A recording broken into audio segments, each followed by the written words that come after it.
They do have a timeout. Decide not to use it. Curry, way downtown. Bang!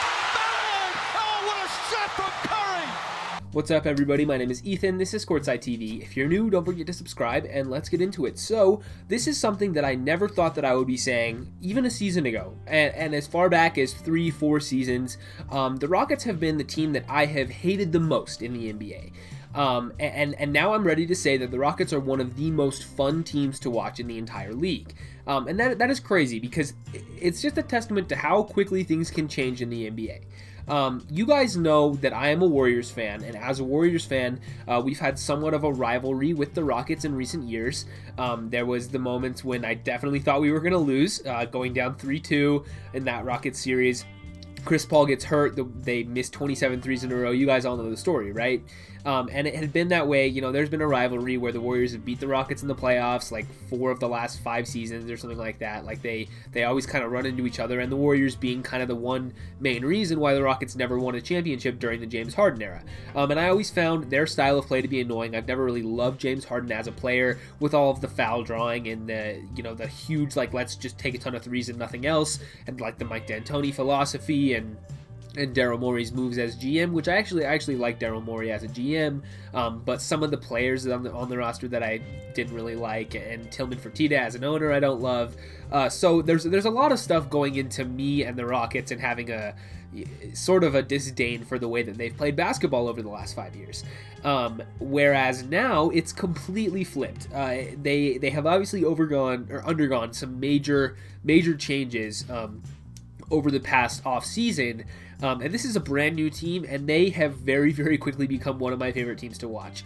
They, as we know, swapped out James Harden for Victor Oladipo and a bunch of picks and stuff, swapping the Russell Westbrook for John Wall, bringing in guys like Christian Wood and Boogie Cousins, and they just seem to have this mentality now with their new coach Stephen Silas of, we're gonna play tough defense, we're gonna do all the little things, we're gonna play team basketball, play together, and we're gonna win some games. And they have been winning games since trading James Harden. They have won 7 out of 8 in their last 8 games. They've won 7 of them. With the 1 loss to OKC, which was just a weird night overall. It just happens. But they won 7 out of 8, including a 6-game win streak. So currently they're one of the hottest teams in the NBA still. And it's been interesting to watch them because they have almost completely flipped from what their identity has been over the last couple of seasons.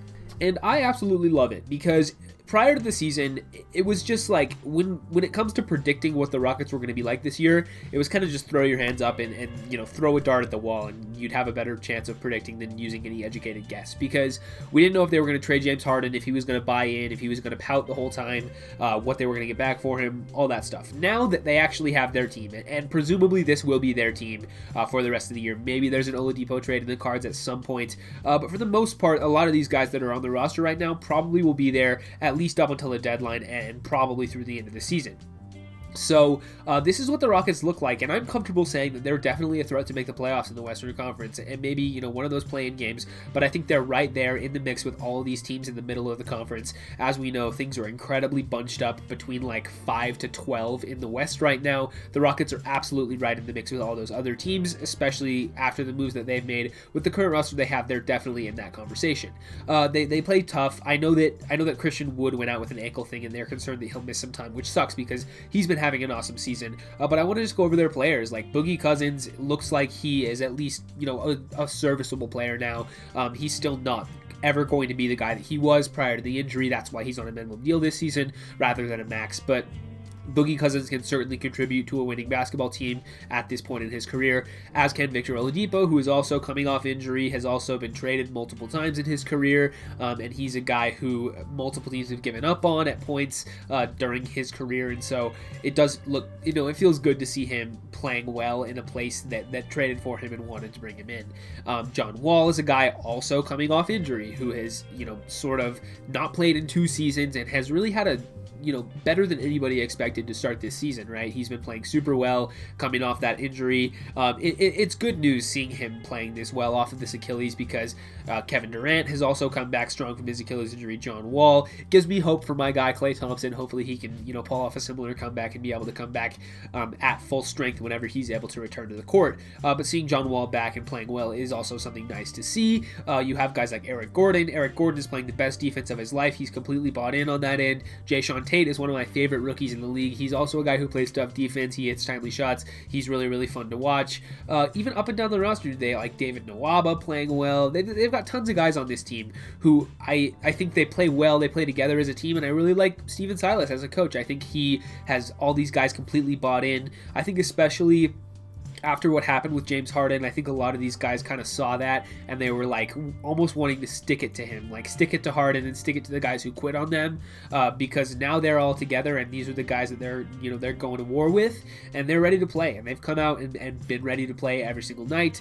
So I give a ton of credit to Stephen Silas for having all these guys buy in, and then all the players for putting in the effort, because this season very easily could have gone into the tank drawer for the Rockets, right? They could have totally given up with the whole James Harden thing and completely given up on the year even after the trade happens. I feel like, it would have been easy for a lot of these guys to just mail it in and say, hey, we're going to try to get a top draft pick. But no, instead they're going out and trying to win games, and that's from the top down. Maybe not necessarily from an ownership standpoint, because we know how Tillman Fertitta kind of is as an owner. But everybody else, from the GM on down, it's been a total, buy-in, a total team effort from the Rockets this year. And honestly, that's kind of something that I would not have said about them a year ago, 2 years ago, going back a couple of seasons. A top-down effort is definitely not something that I would have used to describe the Houston Rockets. So it'll be interesting to see where they go from here, because after the Harden trade, we were like, okay, they have a couple directions they can go. They can potentially try to sell off even more pieces at the deadline. There's a couple of guys on this roster, specifically Boogie Cousins, Victor Oladipo. John Wall's contract is probably still pretty untradeable at this point, so I think he's going to stick around at least for a couple more years. But you have those two, Boogie Cousins, even Eric Gordon as well, along with Victor Oladipo. All those guys are potentially movable contracts. So do the Rockets decide, hey, yes, we could make the playoffs this year, but maybe it's better for the future of the team to kind of try to get some assets back for a couple of our expiring contracts, or do they want to just say, hey, let's ride it out and see what we can do, even though it's probably not a title team. They probably don't have what it takes to get to that level. Maybe they can still put a respectable product on the court, and all these guys want to play together, and I would not be surprised, or I would not be mad at all seeing this Rockets team stay together through the rest of the season and try to just see how far they can go with this, because they're currently super rolling right now. They've been really, really fun to watch, and I really hope that they do decide to stick it together. Hopefully everyone can stay healthy. I definitely think this team can surprise a lot of people. Would not be surprised at all to see them snag one of the playoff spots in the Western Conference. I do think they're definitely that tough. Probably not a second round team considering the depth of the conference, but I do think that the Rockets have some upside. So I think the bottom line here is the Rockets, more than any other team, are a testament to how quickly things can change in the NBA. I think they've totally flipped a lot of people's opinions, including mine specifically, on what this team is. It's more like, when you're a fan of a certain team and you're rooting against another team, in the NBA, it's a little more of like you're rooting against specific players more so than the actual team itself. And that's maybe a topic for another day, but that's kind of interesting. That's something I've noticed where, I've been cheering against the Rockets for the past 7 or 8 seasons since they've been, a good team, competitive with the Warriors in the Western Conference. And I've been cheering against them for all this time. And now that, all of the people that were there that made me want to cheer against the Rockets and made them a really competitive team, like Daryl Morey putting it all together, James Harden being the star player, Chris Paul coming through, Dwight Howard coming through, and all these role players that they've cycled through, and coaches, and all these guys are guys that I've been cheering against over the past however long, and now they're all gone. It's a completely different team. Everybody, even the owner has changed in this time period. So pretty much everybody involved with the Houston Rockets has now turned over to be somebody else from where they were, 3-4 seasons ago. So things can change very, very quickly in the NBA. And now all of a sudden the Rockets are definitely one of my favorite teams to watch in the NBA. And that's just how it is. So I think that's about all I have for you guys today on the Houston Rockets. Like I said at the top of the video, if you're new, don't forget to subscribe.